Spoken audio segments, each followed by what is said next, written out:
Yeah? You know Uzbekistan? Yes, I know about it. Have you heard of Kenya before? Did you know Kenya? Nairobi, Kenya? No.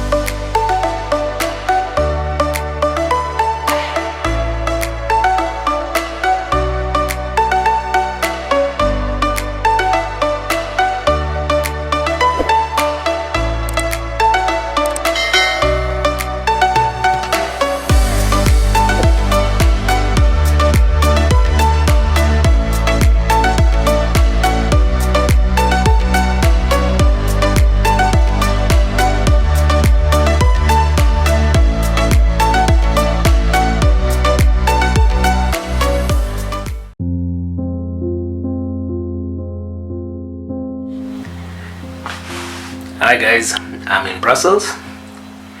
I arrived here around 8 something in the morning. Struggled to get to the hotel. Yeah, a bit of a struggle, but I got here. It's not like the other hotels I've been to. There's no reception per se. I met a guy who enabled me to check in on time, but it's not one of those one with the reception desk and stuff like that. So right now I'm in the hotel. I've been here. I came in, I was tired because I'd slept late last night and I had to wake up early to catch my flight. And then something funny happened when I got to the airport. Something that has never happened before.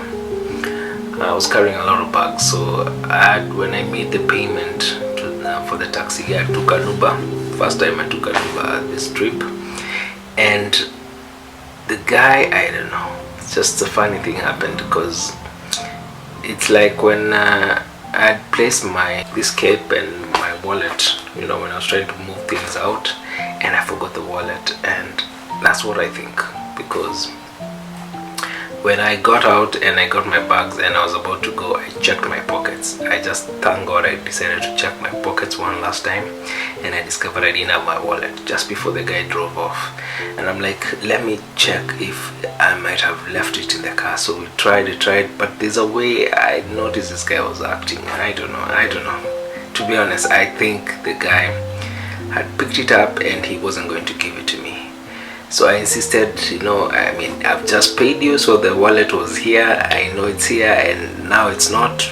I need to find out where it is, so just check your pockets or whatever. So he checked out, showed me his wallet, it wasn't there, and then he decided, look, let me just come round and check on that side, maybe it has dropped on that side. And when I went round, before I could even get to the side, I found my wallet on his side. There was no way that wallet would have dropped that far. Even if it was when I was raising it, there was just no way. I'm so sure this guy had picked it, and that would have messed me up. Like, really, it would have messed me up. Because it had my, all the cash I had. It had my ATMs. It had my ID, DL. Forget that, but it had my DL. ID would not help me here. The cash would. I had reserved the hotel without payment, so it means I had to come here and make payment. I would not have been able to make any payment because the ATMs were not there. Man, it would have been just crazy. So yeah, at times things like this happen. I learned from it. Don't put all your ATMs in one basket, because if they go, they will both go. So you just find a way to separate it, and just be careful.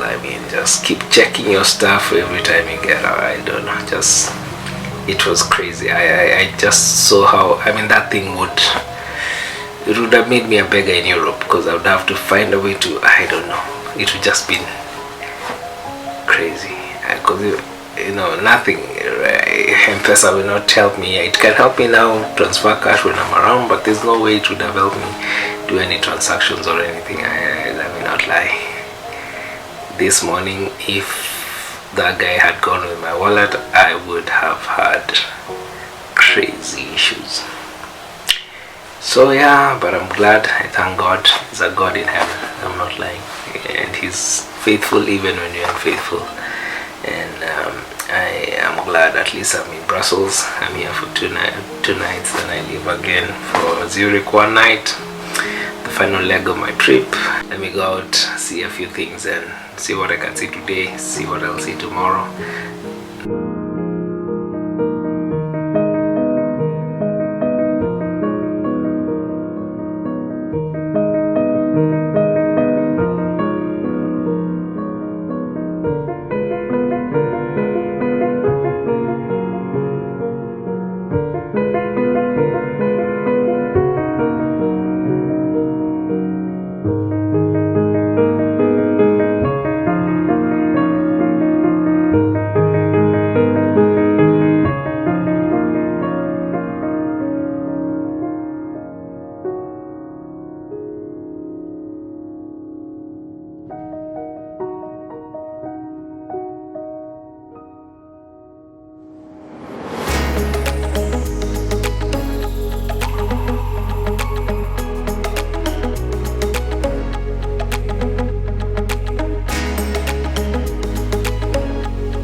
Good morning, rise and shine, rise and shine.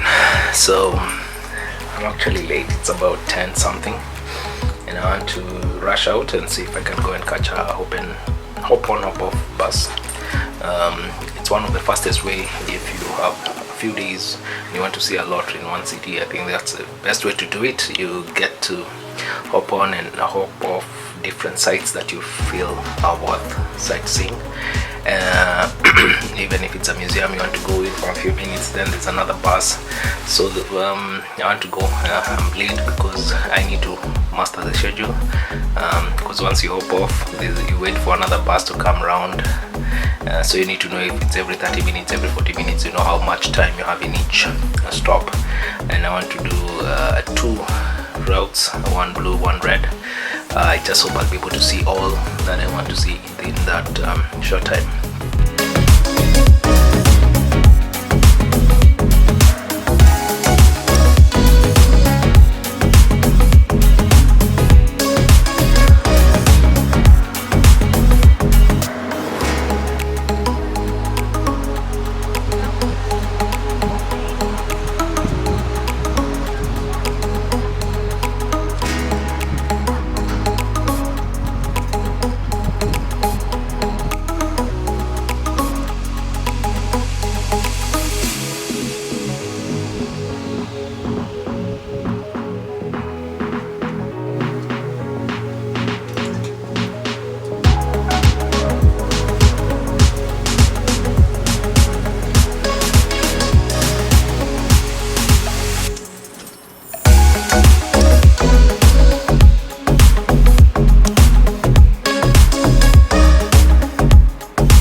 inside the main royal palace of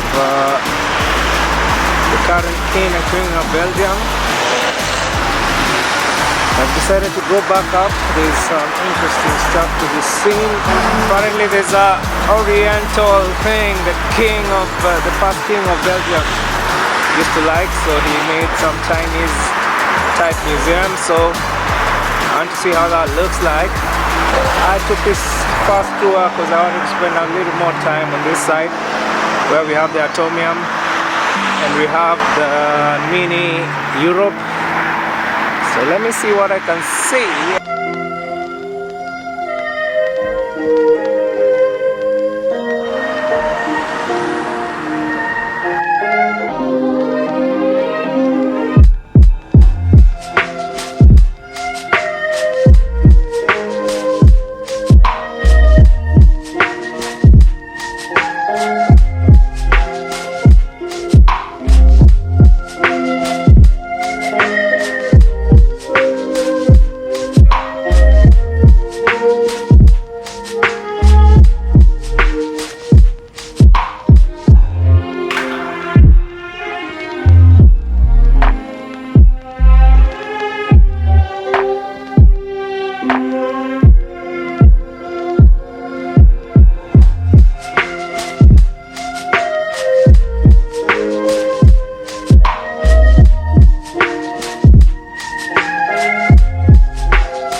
It's a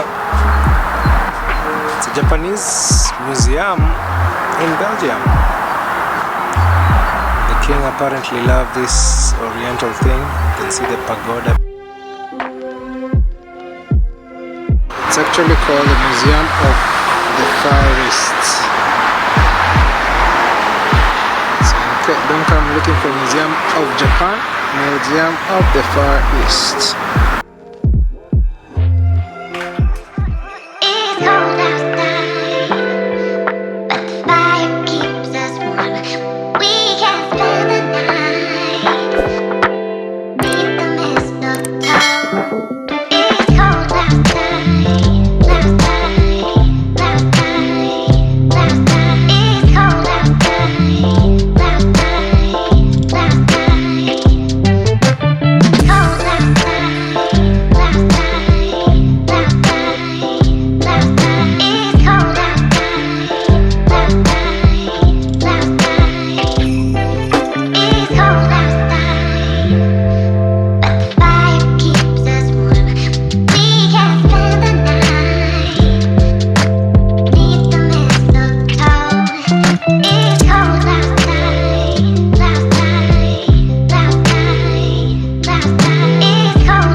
sir.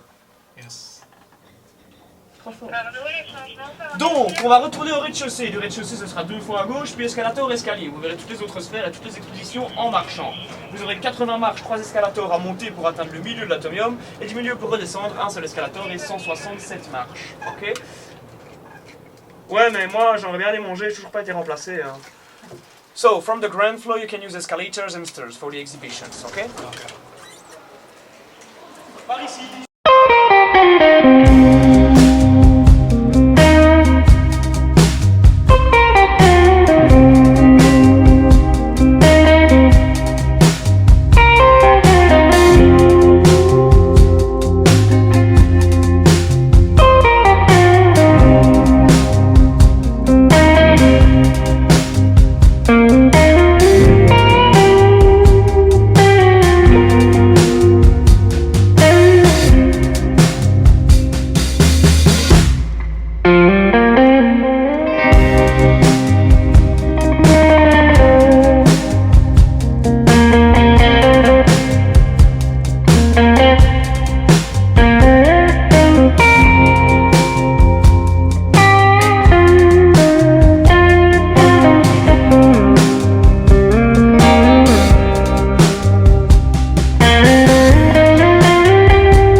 again for Zurich one night, the final leg of my trip.